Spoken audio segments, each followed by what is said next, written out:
Hey, what's up? I'm Adam. Welcome back or welcome to my channel. In this video, well, that's kind of loud. In this video, I'm gonna be talking about how my Mavic 3 crashed, what happened, and maybe help you guys to not crash yours. So if that sounds interesting, let's get into it. I'd like to interrupt this broadcast with a public service announcement. Yes, that is a mustache. And in case you're wondering what this is, it's a mustache. It's kind of flesh colored and blondish, but I am trying and very proud of it right now. But I don't think it's gonna last forever. So, okay, back to the video. If you've been watching YouTube over the past month or two since the Mavic 3 was released, you'll probably notice that a lot of your favorite creators have crashed their Mavic 3s. And these are guys like Russ from 51 Drones. Just on the right stick. Oh. Yes, that's right. That was my brand new DJI Mavic 3. We had Ken from Original Dobo. All right, so in today's video, I want to go ahead and go over what happened with the Mavic 3, why I crashed it. We had Ian in London.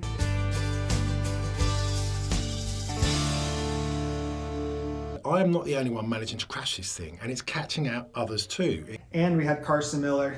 So this is embarrassing.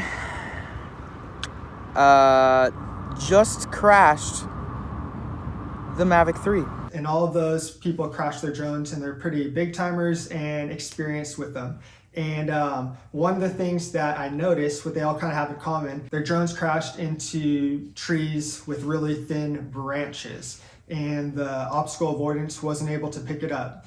One of the main reasons why I got the Mavic 3, besides the better camera and stuff like that, is because of the 360 obstacle avoidance. If you watch my channel over the last, pretty much ever since I've made this channel, I've had a lot of bad crashes with my drones, and I've broken a lot of drones and stuff like that. And I thought with getting this new Mavic 3 with the omnidirectional, whatever they call it, protection, that I would be pretty set having a drone that's not going to crash. And unfortunately, I crashed this drone. So let me show you this video real quick and show you what happened. Okay, so the first crash that I had was at this lake. I was filming these geese and stuff like that. And you can see my dog, Ryder, she's running around having the time of her life. And I was backing up so I could get another approach shot, and just backed straight into a tree. Not like this was like a miniature tree or anything that the drone should have missed it, because this is such a tiny tree. It's like a full-size tree. So that's one thing that's kind of like disappointing. And the only thing I can say is it's a tree without many leaves on it, because it is winter. Yes, now I moved into a cold place. I moved to Kansas City from California, and I like it, but it is freezing. So I hurry around to the other part of the lake, and I find it, and it is on its back in the water. Not too deep in the water, just like laying in the water. Luckily there's these like branches and leaves and stuff that kept it out. This was really sad, but the best thing about it is only like a couple propellers broke, and it didn't break the camera. But ever since then, it did get to be a little, I guess, jiggly, you could say. So for that crash, the only real damage was, I said, like the propellers, and then this bottom part got knocked off of the little shock absorbers right here. So what I did was, first of all, I messaged DJI and asked them, like, what is the size of the screw so I can take off the shell to try to put it back. And what was weird is they didn't know. And I thought that was really weird. And then so it took like 2 days or so for them to get back to me. So what I did, because I was just trying to fix this so I could fly it again, because it really is my favorite drone. I have the Air 2S, and I really love that drone. But when you have the Mavic 3, you can just get better footage. So I took it to Home Depot, and they had all these like star hexy things, and it is a size 5 star hex. Took it apart like this, and the whole reason was so I could disassemble this area and then put it back onto the shock absorbers. And since then, it worked pretty good. I didn't have any problems since then. But the other day, a really sad day, the main crash that's bringing upon this video is what happened in this next part. So I was using the Active Track, and I was at this park, again, with my dog, Ryder. She goes with me everywhere we go. And so I'm on a skateboard cruising all around, and there's this really cool lake with a cool like water feature. So I was in D-Log just trying to get cool footage and some like cinematic stuff. And I'm also working on developing my own LUTs, spinning around, getting some cool footage of this fountain. And then the same thing happened. It hits a tree.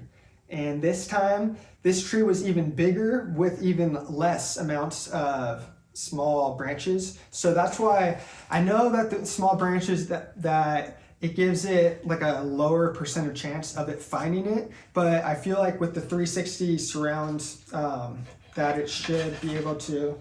Ryder, what you doing? You want to say hi to the people, Ryder? Can you put your legs up here? You want to say hi to the people?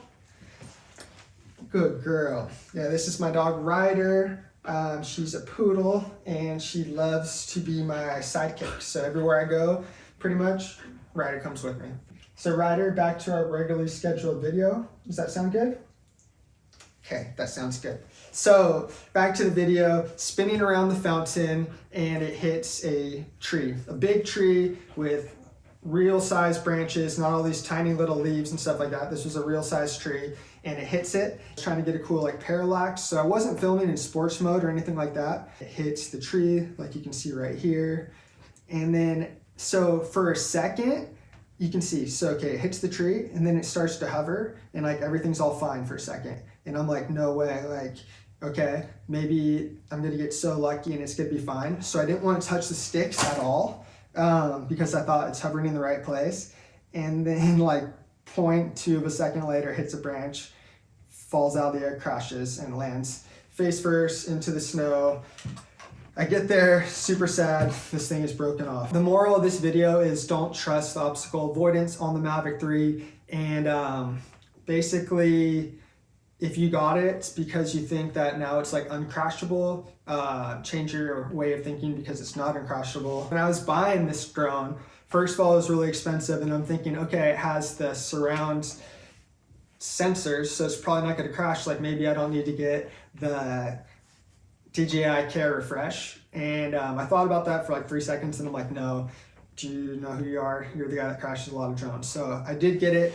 And so luckily I don't have to like buy or pay to have this whole thing fixed. I sent DJI the flight records and I told them the story. So I'm hoping it's actually covered under the regular warranty, so I don't have to use my DJI Fly Care, but I'm not gonna hold my breath on that. So I just want to make this quick video. Hope you guys enjoyed it. Maybe it'll help you guys save one of your drones. If it does, then that makes this video worth it. If you enjoyed it, give it a big thumbs up. Thank you, that means a lot to me. Subscribe down below if you want to see more videos like these, and then check those notifications to be notified when I upload my newest videos. As always, my name's Adam. Fly safe, take care, peace.